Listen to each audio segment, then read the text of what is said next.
everyone. I'm Marty Gould. Thanks for the introduction, and thanks for coming on board to take part of your lunch hour off to lunch and learn. Hope that we'll be giving you some information that's usable to you this afternoon that you can take back to your organizations. I will be sharing this information later.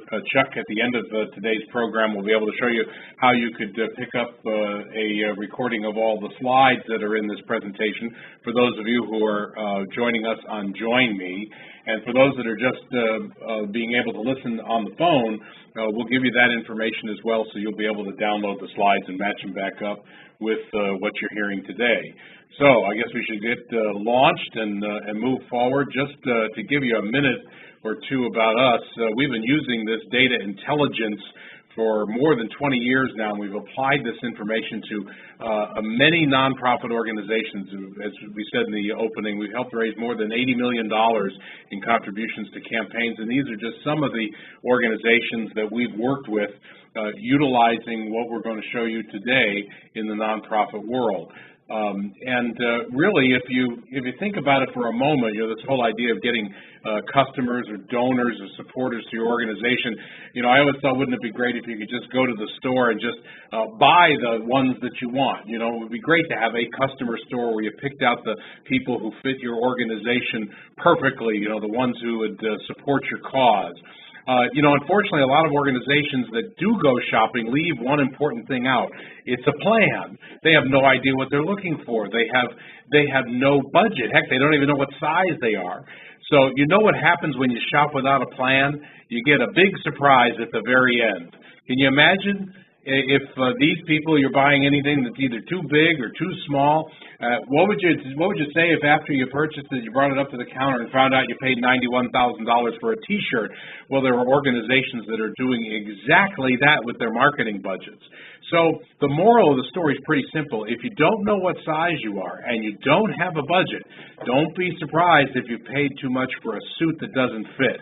And it happens an awful lot, especially when marketing budgets are tight and we're trying to figure out what to do. Your goal should be pretty simple. You have to find the right donor, and you have to send them the right message, and you have to acquire that donor at the right price.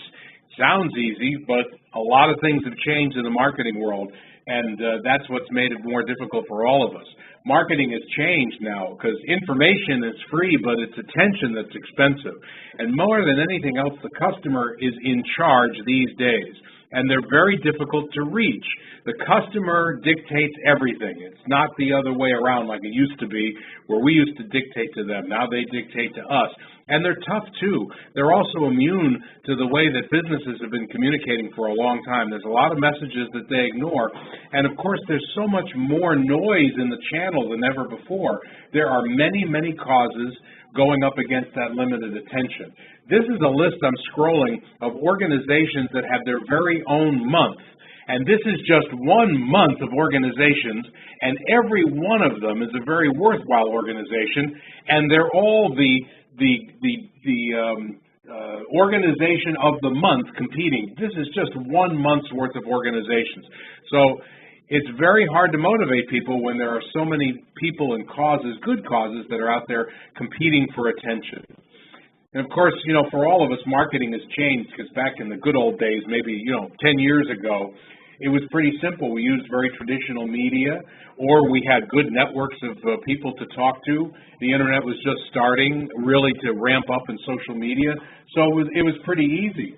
Today, just 10 years later, there are so many more channels and so much more to deal with regard to messaging to try to reach these different pockets of people. So many more devices, so many more platforms. When we started this webinar just a few minutes ago, I can guarantee you that when we finish 30 minutes from now, there'll be 5 new social media platforms, which will all be the latest and greatest. And so we're trying to keep up with all of that as marketers, and we struggle with the choices about whether or not traditional marketing still has a role to play. What role does digital play in delivering us the types of people who we need to reach? And of course, disruption is everywhere. As you can tell, it's happened in our politics. It's even happened in fundraising. Look at how many people are actually individuals creating their own philanthropy. as we see GoFundMe or the other types of online people. And of course, this is taking dollars away from traditional nonprofit organizations who are seeking to solicit. And so it's no wonder that we're struggling with all of this. We're trying to keep up with everything as fast as we can, and the rules just keep on changing. The biggest example of this is Facebook, which a few years ago, of course, went public, and that meant they had to make money. And when they figured out that they had to make money, they realized they were giving away the one thing that would make them a lot of money.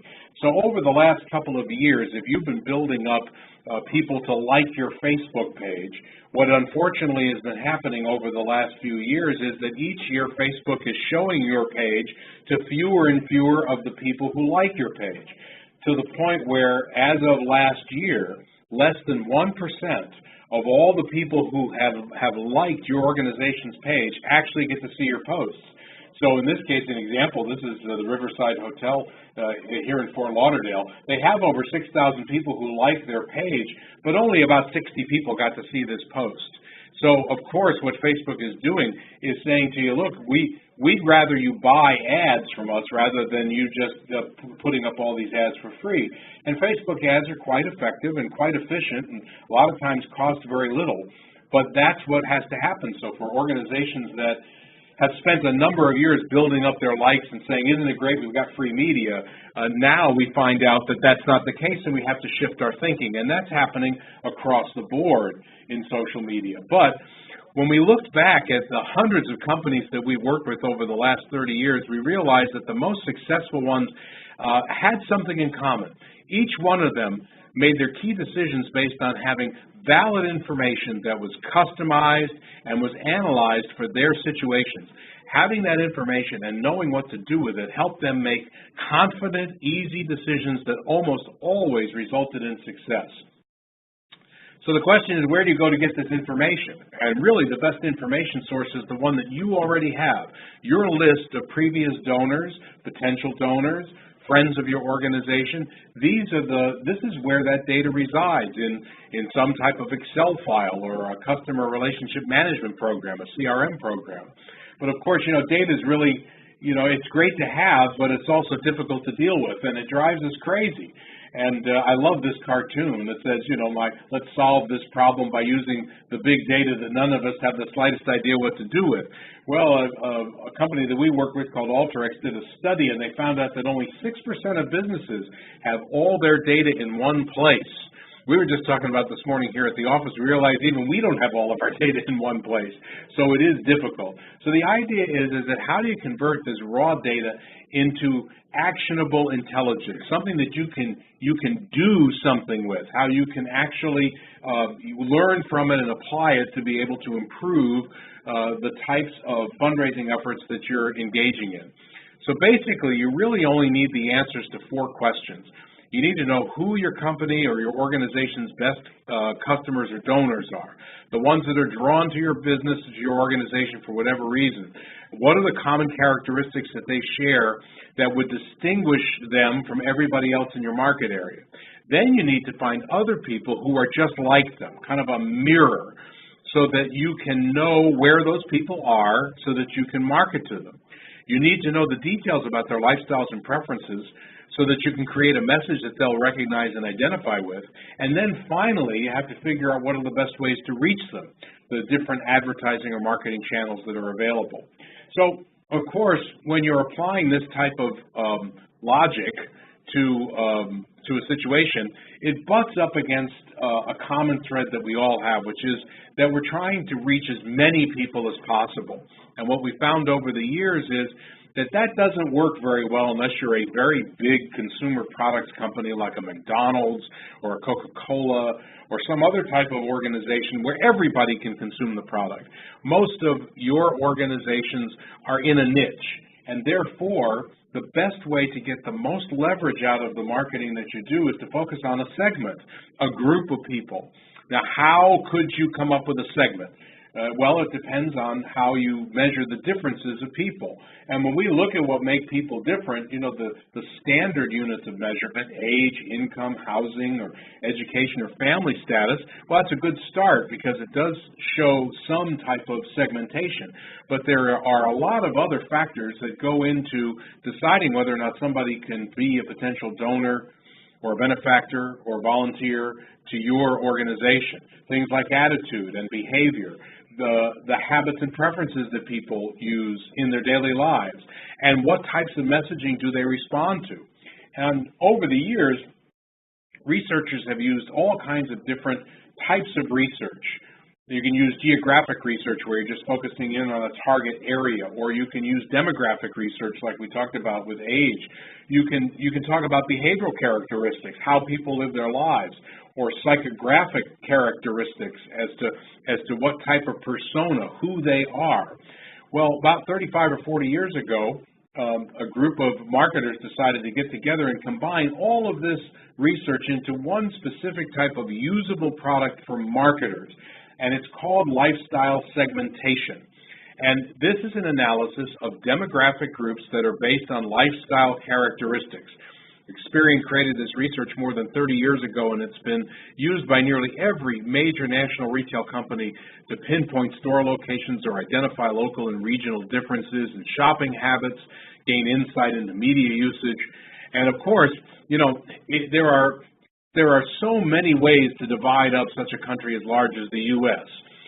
For instance, there are 207,000 different definitions of people in the United States, but one company, and actually more than one have done it, but the company that we have worked with the longest is called Experian, and they decided that they could actually make this a manageable product by taking the characteristics and the profiles of every household in the United States and put them into one of 71 different clusters or segments. Now, Experian can do this because they take the data from the U.S. Census and then they combine it with all the credit reporting data that they get on every household in the U.S., and then they get some other proprietary research done, and what we wind up with is what they call mosaic, which is a melange, a grouping of all kinds of different people and how they fit in. And for those of you who are following along on Join Me, you'll see this little bubble chart that we put up. And at the top are the highest income people, and down at the bottom are the lowest income people, and on the left side are the youngest people. Going all the way over to the right-hand side are the oldest people. But inside those little bubbles, those 71 segments, are groups of people who have similar characteristics. Now, what kinds of things will we be talking about is education levels. Are you a high school graduate, college graduate? Do you have a blue-collar job or a white-collar job? Do you live in the inner city? Do you live in a big mansion in the country? Do you live on a farm? Do you have children in your household? And if so, are they young? Are they middle-aged, teenagers? Do you have baby boomerangs who come back after college without work? And we're talking about even in the side of, in terms of housing. Do you rent or do you own? Do you live in a condominium? And age characteristics also relate to buying preferences and habits. So it's within this grouping that we are able to find very, very close shadings of differentiation between people that make the difference between actually hitting the right potential target donor and missing the mark. And so you want to miss the mark less often when you're trying to launch a campaign, trying to get annual fund donations and those sorts of things. So here's what a report kind of looks like when we look at presenting data back to a client. And what we do is when we get that database of information, we then check that information against the information in the population in the area where that particular organization exists. And we actually assign every single household that's on the database to one of those 71 clusters. And then we compare the percentage of people in your organization who belong to those clusters or segments, and we look at how many or what percentage of the general population in your community make up those segments. And so we're looking for the types of people who you're attracting at an above average rate.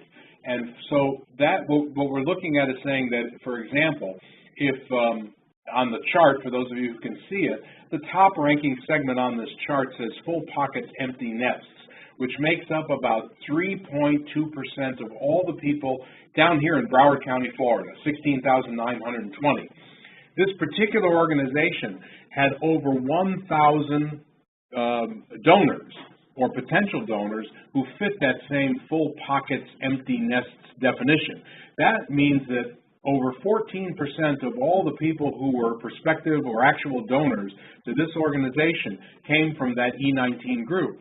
So we expressed that in a form that kind of standardizes the relative value of each of these segments to that organization by giving it what's called an index number, which means just being above or below average. So if you think of 100 as average, in this case, this particular organization with this segment, full pockets, empty nests, has an index number of 449, which means that it's attracting these groups of people at a rate more than 4 times as great as exists in the market.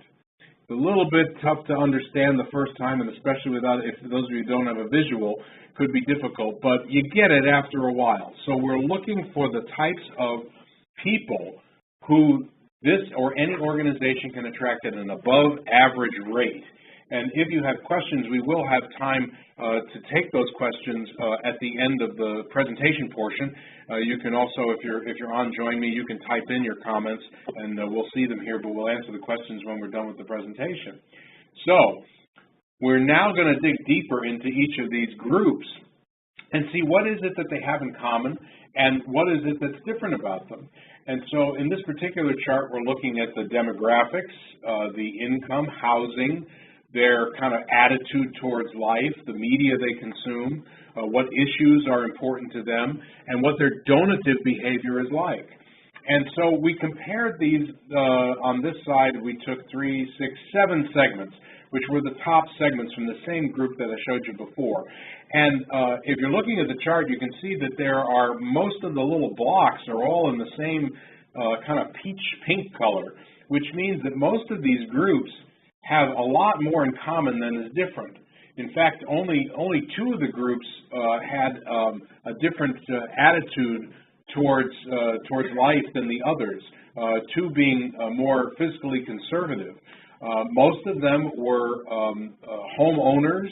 Most of them would consider themselves or were either middle income or above. Most of them were in their 50s and above, except for one group that was a little bit younger, in their 30s and 40s.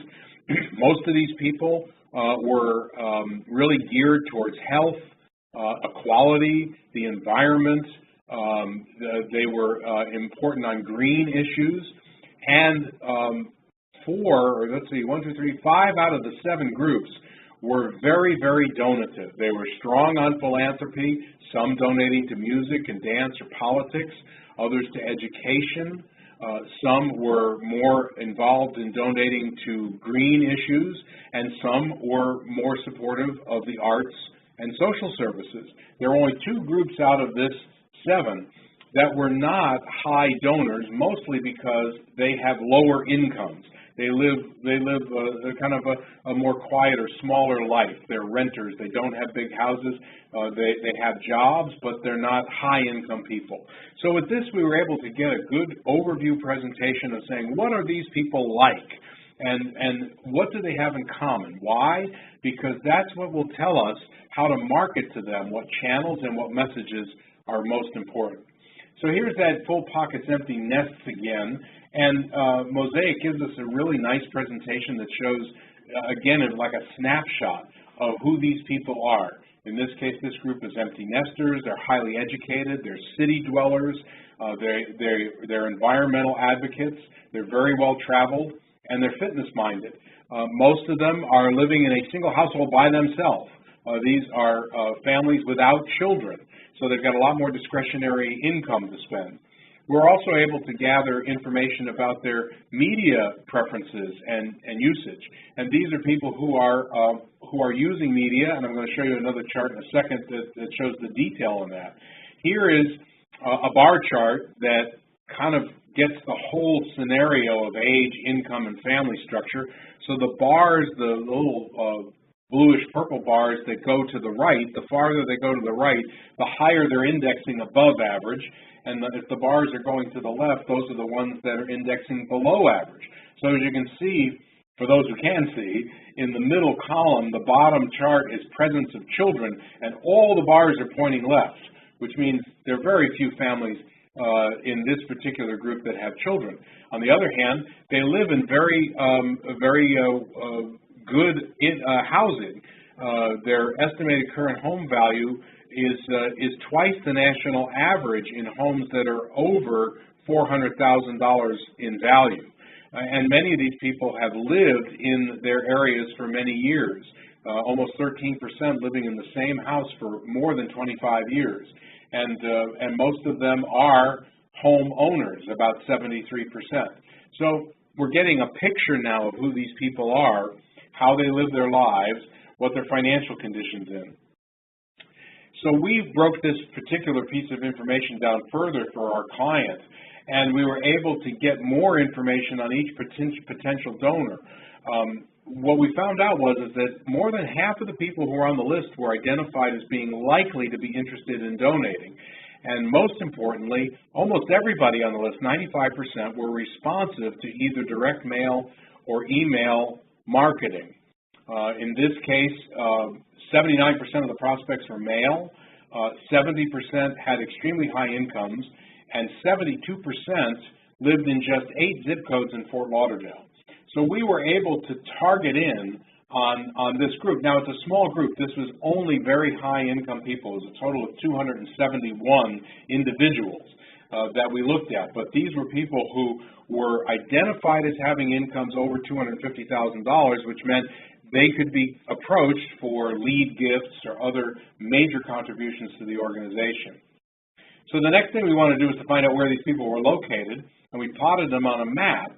And these are, again, E19s, and you can see them in the little blue bubbles, circles with the black outlines, if you're able to see this on our presentation. And then we drew what was called a hex map, a heat map, which basically shows where the best concentrations of people are. Why do we do this? We do it because if you're going to do a direct mail campaign, for example, you don't want to mail to people who aren't going to be potential donors to your organization. And so why waste the mail when you can actually target by individual household or neighborhoods which of the areas have the highest concentrations of people who match your best customer profile. So in this case, we were able to shape how the mail was going to go only into the areas where there were high concentrations of the people that we were attempting to reach. And we do this profile showing every top indexing segment about where those people are located specifically and what the area of opportunity looks like around them. Now, what we find is usually that while the postage rate goes up for mailing to each individual household, the response rates also go up because the people who are receiving this mail are interested in the subject, and I'll show you an example of that a little later in the presentation. We also get from Experian a packet of detailed information called True Touch, which is basically what types of messaging your target customers or donors are going to be most likely to respond to. In this case, the Full Pockets Empty Nest segment responds most often to a type of messaging called Look at Me Now, which really revolves around pride and strength and quality of a brand. The kinds of relationships that they have and customer service interactions they have are very important. And quality and service is really at the heart of them making their buying decisions. And that's why people who are of this group should be receiving messaging that stresses trust and premium brands and civic mindedness. They are real strong donors, and they are committed to their communities, and they're committed to building quality relationships with the people they do business with. So emphasizing the quality of what you do, testing people with offers, maybe to make smaller donations in the beginning, to emphasize the strength and integrity and the longevity of your organization. That's the kind of messaging that this E19 group, Full Pockets Empty Nests, would respond to. And there is a profile like this that works for every single one of the 71 segments. Now, why is this important? Because it allows you to write very specific, targeted messages to the people who you're trying to solicit. Instead of making more generalized messages, you can know what the triggers are for how that they will respond. And it really does improve the messaging overall. I had referred earlier to the media influences.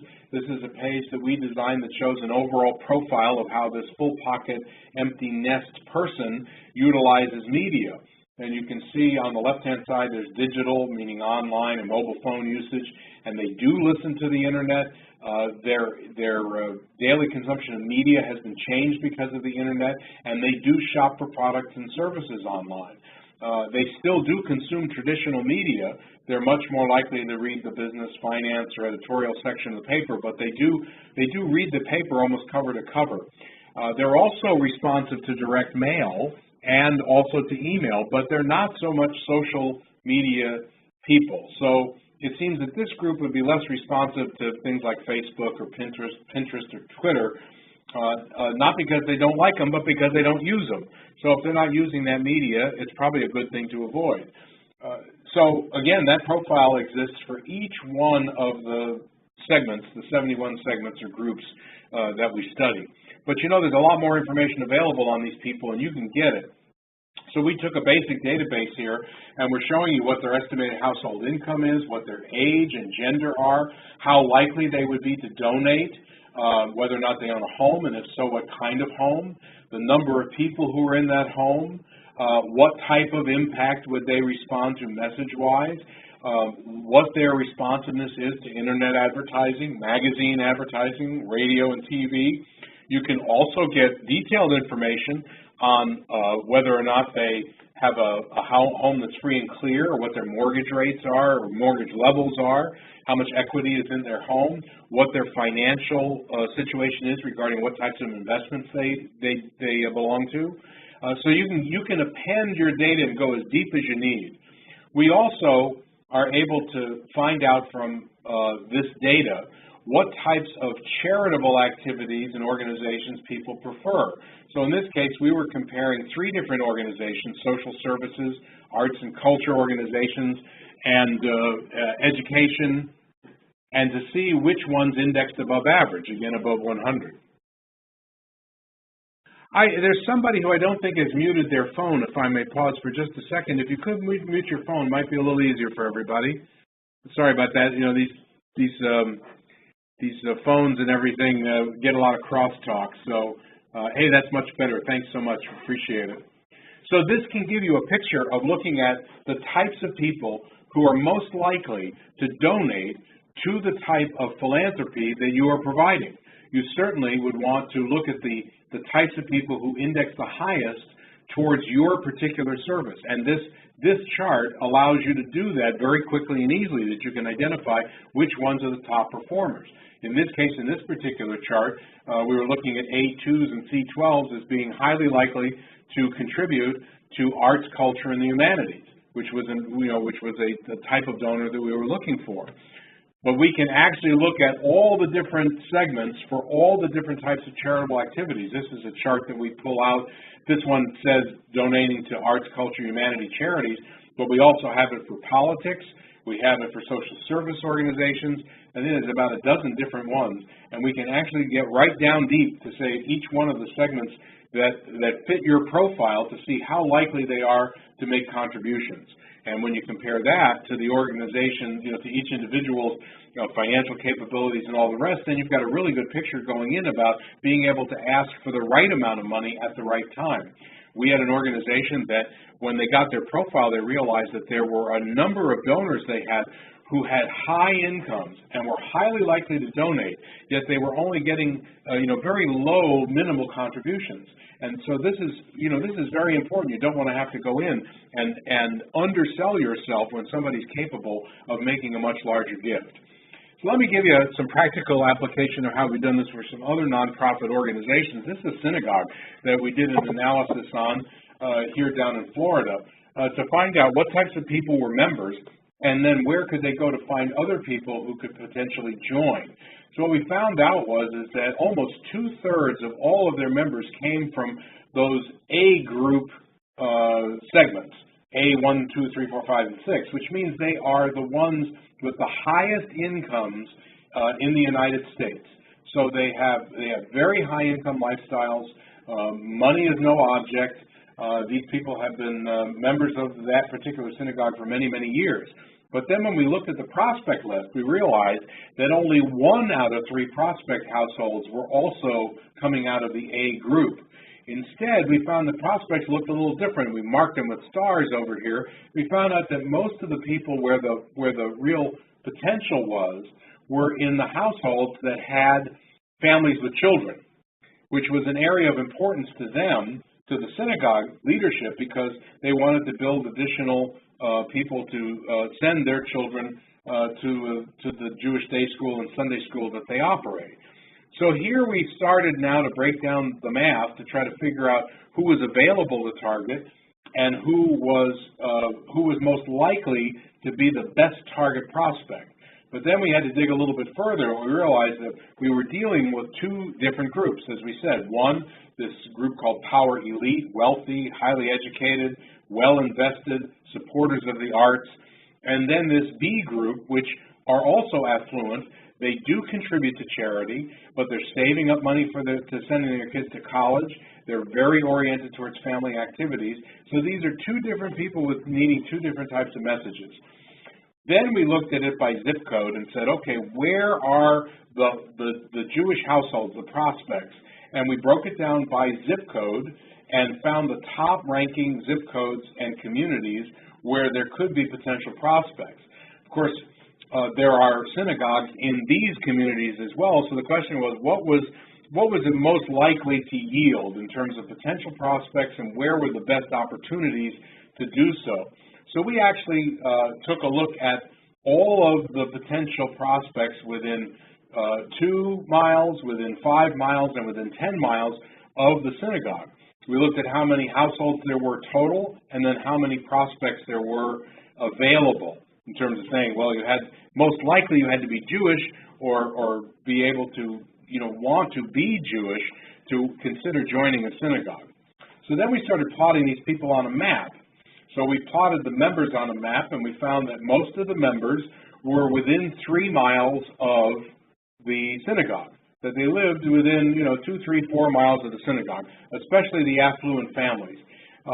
When we looked at the empty nesters, we found that they came from a little bit farther out, that some people are willing to drive a little bit further. They were sort of in the 5 to 10 mile range, most of them still within 5 miles, but there were some in pockets of other communities that they had long-standing relationships. And since these are empty nesters, we know often what happens is that after the kids leave the house, they move into another home. They wanted to move closer to the beach, or they wanted a smaller home, or they wanted a bigger home or a newer home. But these people were still being loyal. Now we looked at where the prospects were, and clearly there were a number of prospects that were within the 5 mile range, and also some that were in the 5 to 10 mile range, but they were all west of where the synagogue was located. So there were a few pockets of people who were available east, but most of the prospects were west. And so that was important, because now the synagogue could start to figure out, okay, we can market to this area, but we maybe shouldn't market to the other because it's less likely that they'll drive there, or vice versa. Or we know that there's a synagogue there, and we're unlikely to pull them, to have them make a decision to switch. So as we looked at it, the affluent empty nesters kind of mirrored the prospect areas, meaning they lived in the same areas, the same pockets of Jewish families, whether they had children or they were empty nesters, lived in the same areas. So now the client has a really good picture of what to do, and so what they decided to do was to target just those affluent families that had children. We appended their data to show them all the households that had children under the age of 18 in the household, and they mailed just to those households a fancy brochure that actually was a promotional piece for joining the synagogue and sending your kids to the Jewish day school. So what they wound up doing, I think, was mailing to about 600 households. They spent a lot of money on the piece. It was a very nice, detailed piece, more like a booklet that was well produced. But since they knew they only had to send to 600, and even though the cost of the printing on the booklet was much more expensive, maybe $3 or $4 a piece, and then the mail maybe another $1, that you could see that by targeting in, they could spend the same amount of money, but have every one of those pieces go to a household where they had confidence of knowing who the people were, that they could actually react to the piece of information that was given to them. And as a result, they saw a bump in the number of people who joined the synagogue and put their kids in school as a result. So the data really does overlap reality. Sometimes we think, well, maybe this stuff isn't really true, but it does actually work. I think I told you earlier about another story about direct mail, which I'll show one more example for, which was Lighthouse for the Blind, who we did work for here in Broward County several years ago. We identified who their target groups were, and this was done before the 2000 census, so the names are a little bit different here, but we highlighted those two groups where almost 40% of the people who were in their database of donors came out of two segments. One was called Comfortable Retirement, and the other was Bourgeois Prosperity. It's a kind of funny name, but this gave them the opportunity to then look to see where can we find other people who are like this, because these were the true supporters of Lighthouse for the Blind. And we mapped it and found that there were two areas, one out west, this is in Cooper City, and the other was right along the coast. All of the people who lived in the condos along the coast from Fort Lauderdale up through Oakland Park. These were major donors, and there were others across central Broward County as well. But the ones who fit the profile best were along the beach and in these other upscale communities with people who had comfortable incomes or were in retirement but really supported the cause. And as a result, they were able to make a very focused, targeted message. Again, they sent a donation request in the piece. They were able to tell a story about somebody who had been served by Lighthouse for the Blind. In this case, they used a 3-year-old who had a vision impairment, and they were able to help her regain her eyesight through the work of the organization. But they received tremendous response from this because they knew that everybody who was getting this message embraced this charity already. This was the type of social service philanthropy that these particular people supported. So when you put the right message on the right target and then you reinforce it by getting it through the right media channel, the chances are much improved of being able to get a conversion, to get somebody to make a contribution, or to establish a relationship. So, quick review. You need to buy donors that fit. Don't buy the wrong size. Make sure you buy a suit that fits. You have to embrace disruption these days because it's all around us. Whatever you put into your infrastructure today on marketing and for fundraising, everything's going to be changing over the next few years, and the change is going to continue to happen. So don't run away from it. Embrace the disruption, and remember that social media isn't really free. Whether you're hiring people to do content, doing it yourself, or you're paying for it, it still costs. It is very important then, therefore, that you focus on the best segments for your particular organization rather than marketing to the entire population. It's very important that you get your data together, because without that data, you cannot figure out how to target. And make sure that when you do, that you're targeting the best prospects, the ones that fit what you're trying to do for your organization. So this is a brief overview, but an important one. And we're going to spend the remaining minutes that we have here, just a couple, to tell you how you might be able to apply this. And for that, I'm going to turn things over to my partner, the co-founder of DataClick, Chuck Dinsmore. We'll tell you a few things that you might be able to do, that we might be able to help you with, as you take this and want to apply it to the next steps. Thank you, Marty, very much. Just quickly let you guys know that you can find out more information on this on several different areas. First of all, our business partner is Experian, so a lot of this data comes through Experian, and you can research this further by going to Experian's website and looking at their small business portal. It will give you a little bit of training about lifestyle segmentation, the different segments, and what's available. Also, DataClick, this is what we do. We do a full analytical report that will analyze your donor base and help you understand all the things Marty talked about, providing you a full report with all the mapping and all of the analysis and the true touch and the things that you need to market to your donors and potential donors.